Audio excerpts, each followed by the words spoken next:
എല്ലാവർക്കും നമ്മുടെ ചാനലിലേക്ക് സ്വാഗതം. ഇന്ന് നമുക്ക് സൈനിക റാങ്കുകളും അധികാര ചിഹ്നങ്ങളും നോക്കാം. ഓരോ രാജ്യത്തിനും തങ്ങളുടെ പരമാധികാരം സംരക്ഷിക്കുവാനും രാജ്യ താൽപ്പര്യങ്ങൾ നടപ്പിലാക്കാനുമാണ് അവരവരുടെ സേനകൾ. രാജ്യങ്ങളുടെ ഭൂമിശാസ്ത്രപരമായ പ്രത്യേകതകളും മറ്റ് രാജ്യങ്ങളുമായുള്ള ബന്ധവും പ്രകൃതി വിഭവങ്ങളും സാമ്പത്തിക അടിത്തറയുമൊക്കെയാണ് അവരവരുടെ സൈനിക ക്ഷമത നിർണ്ണയിക്കുന്നത്. മുള്ളിലും എല്ലിലും കല്ലിലും കുന്തത്തിലും തുടങ്ങി യന്ത്രത്തോക്കുകളിലൂടെയും ആണവായുധങ്ങളിലൂടെയും ജൈവായുധങ്ങളിലൂടെയും കടന്നു വന്നു ഇന്ന് സാറ്റലൈറ്റുകളെ പോലും തകർക്കാൻ പാകത്തിൽ എത്തി നിൽക്കുന്ന റോബോട്ടിക് വാർഫെയർ. ഇതിൽ നിന്നുമൊരു നിരായുധീകരണം, ഒരു ഗ്ലോബൽ ഡിസാമമെൻറ്റ് ശാന്തസുന്ദരമായൊരു സ്വപ്നം മാത്രം. അവിടെയാണ് ഇന്ത്യൻ ഡിഫൻസ് ഫോഴ്സിൻ്റെ പ്രസക്തിയും. ശരിക്കും ഡിഫൻസ് ഫോഴ്സ് എന്ന പേര് അന്വർത്ഥമാക്കുന്നത് പോലെ ഒരു രാജ്യത്തിൻ്റെയും പരമാധികാരത്തിലേക്കും അവരുടെ ടെറിട്ടറിയിലേക്കും ഒളിച്ചും ഇരച്ചും കയറാതെ ജീവൻ പോലും ബലി കൊടുത്ത് നമ്മുടെ അതിർത്തി സംരക്ഷിക്കുന്ന സേനയെക്കുറിച്ച് അഭിമാനത്തോടെ നമുക്ക് തുടങ്ങാം. 3 സേനാ വിഭാഗങ്ങൾ: Indian army, Indian navy and Indian air force. ഇവയെ മൂന്നിനെയും കൂടി ബന്ധിപ്പിക്കുന്ന ഒരു CDS റാങ്ക്, സർവ്വസൈന്യാധിപനായി രാഷ്ട്രപതിയും. Commander in chief of the Indian armed forces Ramnath Kovind, ഇന്ത്യയുടെ 14ാമത്തെ പ്രസിഡൻറ്റ്. നാഷണൽ ഫ്ലാഗ് തന്നെയാണ് പ്രസിഡൻറ്റ് ഫ്ലാഗായി ഉപയോഗിക്കുന്നത്. 1950 മുതൽ 1971 വരെ ഈ ഫ്ലാഗും പ്രസിഡൻറ്റ് ഫ്ലാഗായി ഉപയോഗിച്ചിരുന്നു. 1947 മുതൽ ഗവർണർ ജനറൽ ഉപയോഗിച്ചുകൊണ്ടിരുന്ന ഈ ഫ്ലാഗ് റിപ്പബ്ലിക് ഡേ മുതൽ രാഷ്ട്രപതി തുടർന്ന് ഉപയോഗിക്കുകയായിരുന്നു. ഇത് 1971 ഇൻഡിപെൻഡൻസ് ഡേക്ക് നാഷണൽ ഫ്ലാഗിലേക്ക് ചേഞ്ച് ചെയ്യുന്നതുവരെ തുടർന്നു. ഔദ്യോഗിക വാഹനത്തിൽ നാഷണൽ ഫ്ലാഗും നാഷണൽ എംബ്ലവും ഉപയോഗിക്കുന്നു. ലൈസൻസ് പ്ലേറ്റ് സെക്യൂരിറ്റി കാരണങ്ങളാൽ ഉപയോഗിക്കാത്ത രാഷ്ട്രപതിയുടെ കാറിൽ ലൈസൻസ് പ്ലേറ്റിൻ്റെ സ്ഥാനത്താണ് നാഷണൽ എംബ്ലം ഉപയോഗിക്കാറ്. ഔദ്യോഗിക വസതിയും ഓഫീസും Rashtrapati Bhavan. Indian army service before self, സ്ഥാപിതം 1895 ഏപ്രിൽ 1.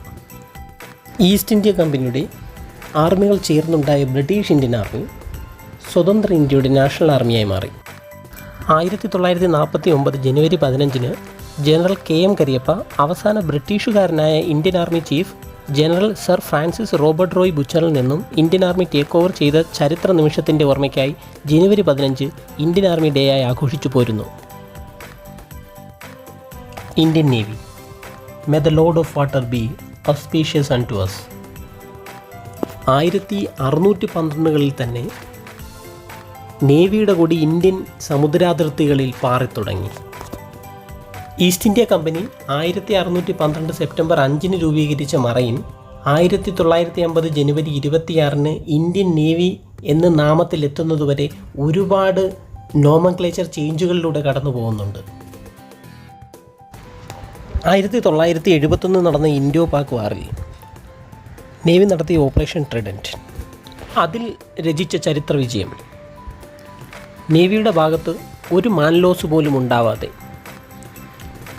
4ഓളം പാകിസ്ഥാൻ ഷിപ്പുകളെ പൂർണ്ണമായും ഒരു ഡെസ്ട്രോയറെ ഭാഗികമായും തകർക്കുകയും ചെയ്ത ഇന്ത്യൻ നേവൽ വെസലുകൾ സുരക്ഷിതമായി ഇന്ത്യൻ തീരത്ത് തിരിച്ചെത്തുന്നു. ഡിസംബർ 4 രാത്രി നടന്ന ഈ ഓപ്പറേഷൻ്റെ ഓർമ്മയ്ക്കായി ഡിസംബർ 4 നേവി ഡേ ആയി ആഘോഷിച്ചു പോരുന്നു. Indian air force touch the sky with glory, സ്ഥാപിതം 1932 ഒക്ടോബർ 8. ഒക്ടോബർ 8 തന്നെ എയർഫോഴ്സ് ഡേ ആയി ആഘോഷിച്ചു പോരുന്നു. Indian military rank structure and insignia. മിലിറ്ററി റാങ്കുകളെ നമുക്ക് മെയിനായി 2 വിഭാഗങ്ങളായി തിരിക്കാം. കമ്മീഷൻ റാങ്കും നോൺ കമ്മീഷൻ ആയിട്ട് എൻലിസ്റ്റ് ആകപ്പെടുന്ന സോൾജിയേഴ്സ് റാങ്കും.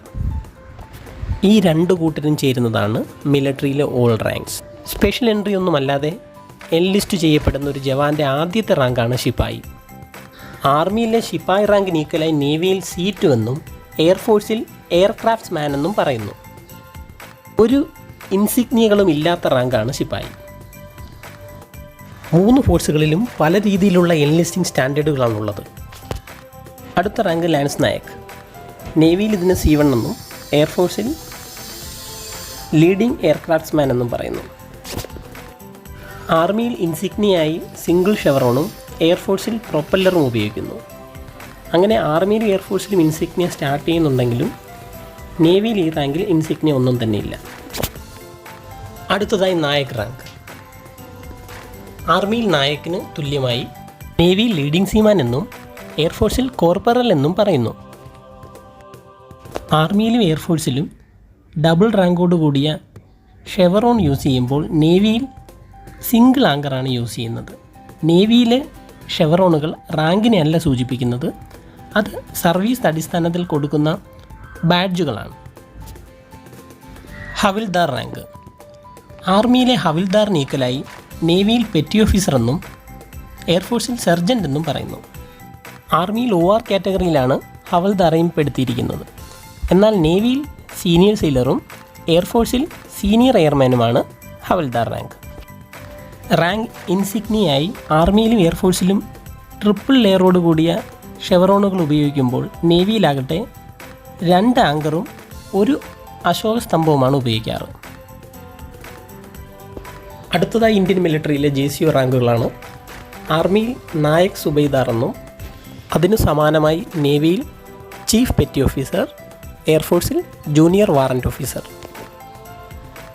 ഈ റാങ്ക് മുതൽ റാങ്ക് ഇൻസിഗ്നിയ ഷോൾഡർ സ്ട്രൈപ്പുകളായി സ്റ്റാർട്ട് ചെയ്യുന്നു. അടുത്ത പ്രൊമോഷൻ റാങ്കാണ് ആർമിയിലെ സുബൈദാർ. നേവിയിൽ master chief petty officer 2nd ക്ലാസ്സും എയർഫോഴ്സിൽ വാറൻറ്റ് ഓഫീസർ. ഇൻസിഗ്നിയയിൽ ആർമിയിൽ ഒരു സ്റ്റാർ അധികമായി വരുമ്പോൾ എയർഫോഴ്സിലും നേവിയിലും ഒരു സ്ട്രൈപ്പ് കൂടി വരുന്നു. എൻലിസ്റ്റ് ചെയ്യപ്പെടുന്ന സോൾജിയറിന് ഏറ്റവും അവസാനമായി ലഭിക്കുന്ന റാങ്കാണ് അടുത്തതായി. സുബൈദാർ മേജർ എന്ന് ആർമിയിൽ പറയുന്ന ഈ റാങ്കിനെ master chief petty officer 1st class എന്ന് നേവിയിലും മാസ്റ്റർ വാറൻറ്റ് ഓഫീസർ എന്ന് എയർഫോഴ്സിലും പറയുന്നു. ഇൻസിഗ്നിയയിൽ ആർമിയിൽ സ്റ്റാറുകൾ മാറി അശോക സ്തംഭമാവുമ്പോൾ നേവിയിലും എയർഫോഴ്സിലും ഓരോ സ്ട്രൈപ്പുകൾ കൂടി അധികമായി വരുന്നു. ഈ റാങ്ക് വരെ എത്തുന്ന നോൺ കമ്മീഷൻഡ് ഓഫീസേഴ്സിന് സർവീസ് റെക്കോർഡുകളൊക്കെ പരിശോധിച്ച് ഓണററി കമ്മീഷൻ റാങ്ക് കൊടുക്കാറുണ്ട്. കമ്മീഷൻ റാങ്കുകളുടെ തുടക്കത്തിലുള്ള 2 റാങ്കുകളാണ് ഓണറി ആയിട്ട് നൽകാറ്. എൻലിസ്റ്റ് ചെയ്യപ്പെട്ട് സുബൈദാർ മേജർ റാങ്ക് വരെ എത്തുന്നൊരു ജവാന് 34 വർഷം വരെയോ 54 വയസ്സ് വരെയോ സർവീസിൽ തുടരാവുന്നതാണ്. സുബൈദാർ മേജറിന് താഴേക്കുള്ള റാങ്കുകളിൽ റിട്ടയർഡ് ചെയ്യേണ്ട ഏജും സർവീസും ആനുപാതികമായി കുറയുന്നു. ഇത് പട്ടാളത്തിൻ്റെ യുവത്വം നിലനിർത്തി ഫൈറ്റിംഗ് കേപ്പബിലിറ്റി കൂട്ടാൻ വേണ്ടിയാണ്. അടുത്തതായി നമുക്ക് ഇന്ത്യൻ മിലിറ്ററിയുടെ സ്പെഷ്യൽ ഫോഴ്സസ് നോക്കാം. ഇന്ത്യൻ ആർമിയുടെ കമാൻഡോ ഫോഴ്സാണ് പാരാ കമാൻഡോസ്.